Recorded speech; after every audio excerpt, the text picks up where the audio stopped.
ಸ್ನೇಹಿತರೆ ನಮಸ್ಕಾರ. ಸ್ಯಾಂಡಲ್ವುಡ್ನ challenging star Darshan Thoogudeep ಅವರ ರೇಣುಕಸ್ವಾಮಿ ಹತ್ಯೆ ಪ್ರಕರಣ ದಿನಕ್ಕೊಂದು ತಿರುವುಗಳನ್ನು ಪಡೆದುಕೊಳ್ಳುತ್ತಿದೆ.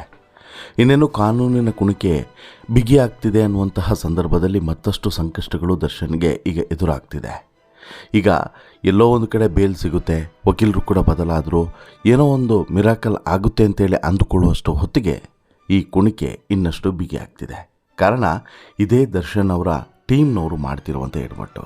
ದರ್ಶನ್ ಇಲ್ಲಿ ಜೈಲಿನೊಳಗಡೆ ಹೊರಗಡೆ ಬರೋದಕ್ಕೆ ಹಪಹಪಿಸ್ತಾ ಇದ್ದರೆ, ಹೊರಗಡೆ ಇರುವಂತಹ ಅವರ ಅಭಿಮಾನಿಗಳು ಅಥವಾ ಅವರ ಕೆಲವೊಂದಷ್ಟು ಅನುಯಾಯಿಗಳು ಮಾಡಬಾರದ ಕೆಲಸಗಳನ್ನು ಮಾಡ್ತಾ ಇದ್ದಾರೆ ಅನ್ನೋದು ಈಗ ಬಹಿರಂಗ ಆಗ್ತಿದೆ. ಪರಿಣಾಮ ಪ್ರಕರಣದ ತನಿಖೆಯನ್ನು ಹಾದಿ ತಪ್ಪಿಸುವಂಥ ಪ್ರಯತ್ನ ನಡೀತಾ ಇದೆಯಾ ಅನ್ನುವಂಥ ಅನುಮಾನ ಕಾಡತೊಡಗಿದೆ. ಹೌದು, ಪ್ರಕರಣದ ಪ್ರಮುಖ ಸಾಕ್ಷಿಯೊಬ್ಬರಿಗೆ ನೇರವಾಗಿ ಜೀವ ಬೆದರಿಕೆಯನ್ನು ಹಾಕಲಾಗಿದೆ ಎನ್ನುವಂಥ ಆರೋಪ ಈಗ ಕೇಳಿ ಬಂದಿದೆ. ಈ ಸಂಬಂಧ 3 ಅರೆಸ್ಟ್ ಕೂಡ ಮಾಡಲಾಗಿದೆ. ಸೊ ದಟ್ಟು ಪ್ರಕರಣ ಈಗ ಇನ್ನಷ್ಟು ಗಂಭೀರತೆಯನ್ನು ಪಡೆದುಕೊಳ್ತಾ ಇದೆ. ಹಾಗೆಯೇ ಈ ಪ್ರಕರಣದಲ್ಲಿ ದರ್ಶನ್ ಆ್ಯಂಡ್ ಟೀಮ್ಗೆ ಪಟಾಲಂಗೆ ಬೇಲ್ ಸಿಗೋದು ಇನ್ನಷ್ಟು ಸಂಕಷ್ಟ ಆಗಲಿದೆ ಈ ಎಲ್ಲ ವಿಚಾರಗಳು ಅನ್ನೋದರಲ್ಲಿ ಯಾವ ಅನುಮಾನವೂ ಕೂಡ ಇಲ್ಲ. ಅಲ್ಲಿಗೆ ಪೊಲೀಸರ ಅನುಮಾನ, ಪೊಲೀಸರು ಈ ವಿಚಾರದಲ್ಲಿ ದೂಷಣೆ ಮಾಡಿದಂತಹ ಸಂಗತಿಗಳು ಎಲ್ಲವೂ ಕೂಡ ಸತ್ಯವಾಯ್ತಾ ಅನ್ನುವಂತಹ ಒಂದಷ್ಟು ವಿಚಾರಗಳನ್ನು ನಾನು ನಿಮ್ಮ ಮುಂದೆ ಇವತ್ತು ಇಡ್ತೇನೆ. ಈ ಘಟನೆ ಈಗ ರಾಜ್ಯದಾದ್ಯಂತ ಭಾರೀ ಸಂಚಲನಕ್ಕೆ ಕಾರಣ ಆಗಿದೆ. ಅಸಲಿಗೆ ಇಲ್ಲಿ ಬೆದರಿಕೆಯನ್ನು ಹಾಕಿದ್ಯಾರು? ಡಿ ಕಂಪನಿ ಫ್ಯಾನ್ ಪೇಜ್ನ ಅಡ್ಮಿನ್ ಯಾರು? ಅಲ್ಲಿ 3 ಅರೆಸ್ಟ್ ಮಾಡಿದ್ದು ಯಾಕೆ? ಏನಾಗ್ತಿದೆ ಪ್ರಕರಣದಲ್ಲಿ? ಎಲ್ಲ ಇಂಚಿಂಚು ಮಾಹಿತಿಯನ್ನು ನಿಮಗೆ ಕೊಡ್ತಾ ಹೋಗ್ತೀನಿ. ಅದಕ್ಕಿಂತ ಮುಂಚೆ ನೀವೇನು ಕೂಡ ನಮ್ಮ ಚಾನಲನ್ನು ಸಬ್ಸ್ಕ್ರೈಬ್ ಮಾಡಿಲ್ಲ ಅಂದರೆ ದಯವಿಟ್ಟು ಕೂಡಲೇ ಸಬ್ಸ್ಕ್ರೈಬ್ ಮಾಡಿ ಸ್ನೇಹಿತರೆ. ನೋಡಿ, ರೇಣುಕಸ್ವಾಮಿ ಹತ್ಯೆ ಪ್ರಕರಣ ಕಳೆದ ಕೆಲವು ತಿಂಗಳುಗಳಿಂದ, ಕೆಲವು ವರ್ಷಗಳಿಂದ ರಾಜ್ಯದ ಅತಿ ಹೆಚ್ಚು ಚರ್ಚಿತ ವಿಚಾರ. ದರ್ಶನ್, ಪವಿತ್ರ ಗೌಡ ಸೇರಿದಂತೆ ಹಲವರು ಈಗಾಗಲೇ ಜೈಲಿನಲ್ಲಿ ಕಂಬಿಯನ್ನೇ ಎಣಿಸ್ತಿರುವಂತಹ ಪರಿಸ್ಥಿತಿ ಈಗ ನಿಮ್ಮೆಲ್ಲರಿಗೂ ಕೂಡ ಗೊತ್ತಿರುವಂಥದ್ದೇ. ತನಿಖೆ ಈಗ ಅಂತಿಮ ಹಂತ ತಲುಪ್ತಾ ಇದೆ. ಈಗ ಸಾಕ್ಷಿದಾರರ ರಕ್ಷಣೆಗೆ ಪೊಲೀಸರು ಭಾರಿ ದೊಡ್ಡ ಸವಾಲನ್ನು ಎದುರಿಸ್ತಿದ್ದಾರೆ ಅನ್ನುವಂಥ ಸಂಗತಿಯು ಕೂಡ ಗೊತ್ತಾಗಿದೆ. ಪ್ರಕರಣದ 49ನೇ ಸಾಕ್ಷಿಯಾಗಿರುವಂತಹ ಸಂದೀಪ್ ಅನ್ನುವಂತಹ ವ್ಯಕ್ತಿಯ ಮೇಲೆ ಈ ದಾಳಿ ನಡೆದಿದೆ ಅನ್ನೋದು ಈಗ ಬಹಿರಂಗ ಆಗಿದೆ. ಕೋರ್ಟ್ನಲ್ಲಿ ದರ್ಶನ್ ವಿರುದ್ಧ ಸಾಕ್ಷಿ ಹೇಳದಂತೆ ಈ ಸಂದೀಪ್ಗೆ ಒತ್ತಡವನ್ನು ಹೇರಲಾಗಿದೆ. ಇದು ಬರೀ ಬೆದರಿಕೆ ಅಲ್ಲ, ನ್ಯಾಯಾಂಗ ವ್ಯವಸ್ಥೆಯ ಮೇಲೆ ಪ್ರಭಾವ ಬೀರುವಂತಹ ಯತ್ನ ಅನ್ನುವಂತಹ ವಿಚಾರಗಳು ಕೂಡ ಕೇಳಿ ಬರ್ತಾ ಇದೆ. ಇನ್ಫ್ಯಾಕ್ಟ್ ನಿಮ್ಗೆ ಗೊತ್ತಿದೆ, ಇನ್ನೊಂದು ವರ್ಷಗಳ ಕಾಲ ನೀವು ಬೇಲ್ ಅಪ್ಲಿಕೇಶನನ್ನು ಹಾಕಬೇಡಿ, 1 ವರ್ಷದ ಒಳಗಡೆ ಪ್ರಕರಣದ ವಿಚಾರಣೆಯನ್ನು ಮುಗಿಸಬೇಕು ಅಂತ ಹೇಳ್ಬಿಟ್ಟು ಕೋರ್ಟ್ ಈಗಾಗಲೇ ಈ ತನಿಖಾ ಸಂಸ್ಥೆಗೆ ಒಂದು ವಾರ್ನಿಂಗನ್ನು ಕೂಡ ಕೊಟ್ಟಿತ್ತು. ಆ ವಾರ್ನಿಂಗ್ನ ಬೆನ್ನಲ್ಲೇ ಸ್ವಲ್ಪ ಸೀರಿಯಸ್ ಆದಂಥ ತನಿಖಾ ಸಂಸ್ಥೆ ವಿಚಾರಣೆಯನ್ನು ನಡೆಸ್ತಾ ಇದೆ. ಹಾಗೆಯೇ ವಿಚಾರಣೆಯನ್ನು ನಡೆಸ್ತಿರುವಂಥ ಸಂದರ್ಭದಲ್ಲಿ ಈಗ ಏನು ತನಿಖಾ ಸಂಸ್ಥೆಯ ಜೊತೆಗೆ ಕೋರ್ಟ್ನಲ್ಲಿ, ಅಂದರೆ ಕೆಳ ಹಂತದ ಕೋರ್ಟ್ನಲ್ಲಿ ಏನು ವಾದ ಪ್ರತಿವಾದ, ಸಾಕ್ಷಿದಾರರ ಒಂದಷ್ಟು ಹೇಳಿಕೆಗಳನ್ನು ದಾಖಲಿಸುವಂಥ ಪ್ರಕ್ರಿಯೆ ಎಲ್ಲದೂ ಕೂಡ ಏನು ನಡೀತಾ ಇತ್ತು ನೋಡಿ, ಆ ಸಂದರ್ಭದಲ್ಲಿ ಏನಾಗಿದೆ, ಈ ವಿಚಾರ ಬಹಿರಂಗ ಆಗಿರುವಂಥದ್ದು. ಸಾಕ್ಷಿದಾರರಿಗೆ ಬೆದರಿಕೆ ಹಾಕಿದ್ದಾರೆ ಅನ್ನುವಂತಹ ಸ್ಫೋಟಕ ಸಂಗತಿ ಹೊರಗಡೆ ಬಿದ್ದಿರುವಂಥದ್ದು.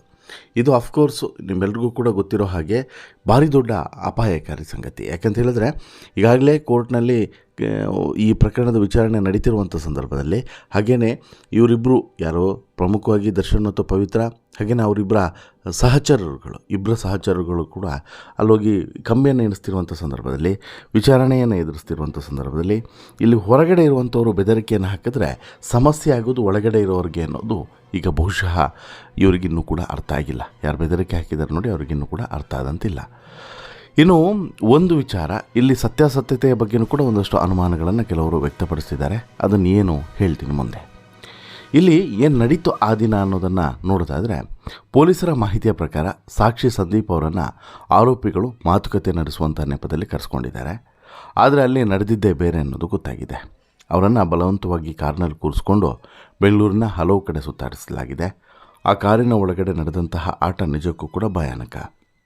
ದರ್ಶನ್ ವಿರುದ್ಧ ಸಾಕ್ಷಿ ಹೇಳಿದರೆ ನಿನ್ನ ಕತೆ ಮುಗೀತು ಎಂಬರ್ಥಂತಹ ಅರ್ಥದಲ್ಲಿ ಬೆದರಿಕೆಯನ್ನು ಹಾಕಲಾಗಿದೆ.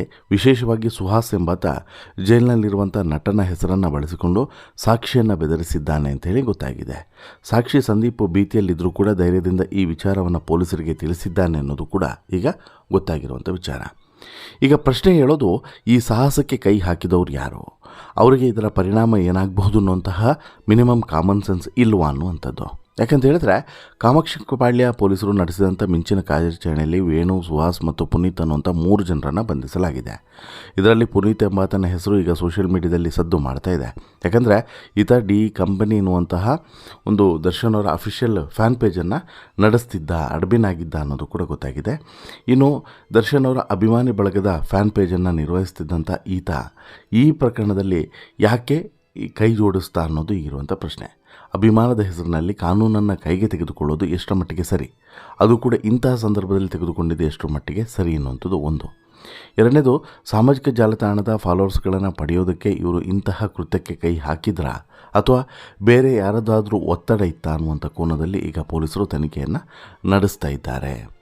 ಈಗ ಸದ್ಯಕ್ಕೆ ಏನು ಮುಂದೇನಾಗುತ್ತೆ ಅನ್ನುವಂಥದ್ದನ್ನು ನೋಡೋದಾದರೆ, ಈ ಘಟನೆ ನಂತರ ಪೊಲೀಸರು ಸಾಕ್ಷಿದಾರರ ಭದ್ರತೆಯನ್ನು ಮತ್ತಷ್ಟು ಬಿಗಿಗೊಳಿಸಿದ್ದಾರೆ. ಇನ್ನು ಮುಂದೆ ಸಾಕ್ಷಿಗಳ ಮೇಲೆ ಇಂತಹ ಬೆದರಿಕೆ ಬಂದರೆ ತಕ್ಷಣವೇ ಕಠಿಣ ಕ್ರಮವನ್ನು ಕೈಗೊಳ್ಳೋದಾಗಿ ಎಚ್ಚರಿಕೆಯನ್ನು ಕೂಡ ಕೊಟ್ಟಿದ್ದಾರೆ. ರೇಣುಕಸ್ವಾಮಿ ಪ್ರಕರಣದ ತೀರ್ಪು ನ್ಯಾಯಸಮ್ಮತವಾಗಿ ಬರಬೇಕು ಅನ್ನೋದು ಪ್ರತಿಯೊಬ್ಬ ಕನ್ನಡಿಗನ ಆಶಯ. ಇಂತಹ ಕೃತ್ಯಗಳು ಕೇವಲ ಸಾಕ್ಷಿದಾರರ ಮೇಲೆ ಮಾತ್ರವಲ್ಲ, ಇಡೀ ಕಾನೂನು ವ್ಯವಸ್ಥೆಯ ಮೇಲೆ ಆಕ್ರಮಣ ಅನ್ನೋ ರೀತಿಯಲ್ಲಿ ಬಿಂಬಿಸುವಂಥದ್ದು ಸತ್ಯ. ಬಂಧಿತ 3 ಕೂಡ ಕೋರ್ಟ್ಗೆ ಹಾಜರುಪಡಿಸಲಾಗಿದೆ. ಅವರಿಂದ ಮತ್ತಷ್ಟು ಸ್ಫೋಟಕ ಮಾಹಿತಿಗಳು ಹೊರ ಬೀಳುವಂತಹ ಸಾಧ್ಯತೆ ಇದೆ. ಒಂದು. ಎರಡನೇದು, ಈಗ ಇವರು ಆಲೋಚನೆ ಮಾಡಬೇಕಾಗಿತ್ತು. ಯಾರು ಈಗ ಅರೆಸ್ಟ್ ಆಗಿದ್ದಾರಲ್ಲ 3 ಜನ ಬೆದರಿಕೆ ಆರೋಪದ ಮೇಲೆ, ಇವರು ಬೆದರಿಕೆ ಹಾಕುವಾಗ ಒಂದು ವಿಚಾರವನ್ನು ಆಲೋಚನೆ ಮಾಡಬೇಕಾಗಿತ್ತು. ಅಲ್ಲೇ ಎಡವಟ್ಟಾಗಿತ್ತು. ಏನಂತ ಹೇಳಿದ್ರೆ, ಇವರು ಹಾಕುವಂಥ ಬೆದರಿಕೆ ನೇರವಾಗಿ ಅದು ಪರಿಣಾಮ ಬೀರೋದು ದರ್ಶನ್ ಮತ್ತು ಒಳಗಡೆ ಇರುವಂತಹ ಪ್ರತಿಯೊಬ್ಬರ ಮೇಲೂ ಕೂಡ. ಅವರ ಭವಿಷ್ಯದ ಮೇಲೆ ಇದು ಭಾರಿ ದೊಡ್ಡ ಅಪಾಯಕಾರಿ ಆಗ್ತದೆ. ಒಂದು ವೇಳೆ ಕೋರ್ಟು ಬೇಲ್ ಕೊಡುವಂಥ ಆಲೋಚನೆಯನ್ನು ಮಾಡಿದ್ರೂ ಕೂಡ ಈ ರೀತಿಯೆಲ್ಲ ಬೆದರಿಕೆಯನ್ನು ಹಾಕಿದ್ದಾರೆ, ಇವರಿಗೆ ಹೇಗೆ ಬೇಲ್ ಕೊಡೋದು ಅನ್ನುವಂಥ ಪ್ರಶ್ನೆಯನ್ನು ಕೇಳ್ತಾರೆ. ಸೊ ದಟ್ ಅಲ್ಲಿಗೆ ಬೇಲ್ ಅಪ್ಲಿಕೇಶನ್ ಕೂಡ ರಿಜೆಕ್ಟ್ ಆಗೋದ್ರಲ್ಲಿ ಡೌಟೇ ಇಲ್ಲ. ಹಾಗಾಗಿ ತುಂಬ ಎಚ್ಚರಿಕೆಯಿಂದ ಇಲ್ಲಿ ಈ ಪ್ರಕರಣವನ್ನು ಹ್ಯಾಂಡಲ್ ಮಾಡಬೇಕಾಗಿತ್ತು. ಸಾಕ್ಷಿದಾರನ ಸಾವಾಸಕ್ಕೆ ಇವರು ಹೋಗಬಾರ್ದಾಗಿತ್ತು. ಈಗ ಒಂದು ವಿಚಾರವನ್ನು ಕೆಲವರು ಹೇಳ್ತಿದ್ದಾರೆ, ಇಲ್ಲ ರೀ ಸಾಕ್ಷಿದಾರ ಬೆದರಿಕೆ ಏನೂ ಹಾಕಿಲ್ಲ, ಇವೆಲ್ಲವೂ ಕೂಡ ಕಪೋಲ ಕಲ್ಪಿತ ಅಂತೇಳಿ ಹೇಳ್ತಿದ್ದಾರೆ. ಬಟ್ಟು ಈಗ ಪೊಲೀಸರು ಅರೆಸ್ಟ್ ಮಾಡಿದ್ದಾರೆ ಅಂತ ಹೇಳಿದ್ರೆ ಇದನ್ನು ಕಪೋಲ ಕಲ್ಪಿತ ಅಂತೇಳಿ ಹೇಳೋಕ್ಕೆ ಸಾಧ್ಯವಿಲ್ಲ. ಏನೋ ಇದೆ, ತುಂಬ ಮಿಸ್ಟೀರಿಯಸ್ ಆಗಿ ಕಾಣಿಸ್ತಿದೆ ಈ ಪ್ರಕರಣ, ಮತ್ತು ಇನ್ನಷ್ಟು ಗೋಜಲನ್ನು ಮಾಡ್ಕೊಂಡು ಹೋಗ್ತಿದ್ದಾರೋ ಅನ್ನುವಂಥ ರೀತಿಯಲ್ಲೂ ಕೂಡ ಕಾಣಿಸ್ತಿದೆ. ಒಟ್ಟಿನಲ್ಲಿ ಸದ್ಯಕ್ಕಂತೂ ಬೇಲ್ ಸಿಗಲ್ಲ. ಬಟ್ ಆದರೆ ಪ್ರಕರಣದಲ್ಲಿ ಸಾಕ್ಷಿ ಮೇಲೆ ಈ ರೀತಿ ಪ್ರಭಾವವನ್ನು ಬೀರೋದು, ಬೆದರಿಕೆಯನ್ನು ಹಾಕೋದು, ಇದು ತನಿಖೆ ಮೇಲೂ ಕೂಡ ಇನ್ನಷ್ಟು ಪ್ರಭಾವವನ್ನು ಬೀರ್ತದೆ. ಹಾಗೆಯೇ ಇವರ ಭವಿಷ್ಯಕ್ಕೂ, ಯಾರು ದರ್ಶನ್ ಮತ್ತು ಇತರ ಆರೋಪಿಗಳೇನಿದ್ದಾರೆ ನೋಡಿ, ಇವರ ಭವಿಷ್ಯಕ್ಕೂ ಕೂಡ ಕುತ್ತಾಕೋದ್ರಲ್ಲಿ ಡೌಟೇ ಇಲ್ಲ. ನಿಮ್ಮ ಅನಿಸಿಕೆ ಏನು? ಈ ರೀತಿ ಬೆದರಿಕೆಯನ್ನು ಹಾಕ್ತಿರೋರಿಗೆ ಮತ್ತು ಬೆದರಿಕೆ ಹಾಕುವಂಥ ಪ್ರಯತ್ನವನ್ನು ಮಾಡ್ತಿರೋದು ಮತ್ತು ಪ್ರಕರಣದಲ್ಲಿ ದರ್ಶನ್ ಮತ್ತು ಪವಿತ್ರ ಅವರಿಗೆ ಇನ್ನಷ್ಟು ಸಂಕಷ್ಟಗಳು ಎದುರಾಗೋದ್ರ ಬಗ್ಗೆ ನಿಮ್ಮ ಅಭಿಪ್ರಾಯ ಏನು? ದಯವಿಟ್ಟು ನಿಮ್ಮ ಅಭಿಪ್ರಾಯವನ್ನು ಕಮೆಂಟ್ ಮಾಡಿ ತಿಳಿಸಿ. ಜೊತೆಗೆ ಈ ಸ್ಟೋರಿ ಇಷ್ಟ ಆಯಿತು ಅಂತ ಹೇಳಿದ್ರೆ ಲೈಕ್ ಮಾಡಿ, ಶೇರ್ ಮಾಡಿ, ಚಾನಲ್ಗೆ ಸಬ್ಸ್ಕ್ರೈಬ್ ಆಗೋದನ್ನು ಮರಿಬೇಡಿ. ಧನ್ಯವಾದ.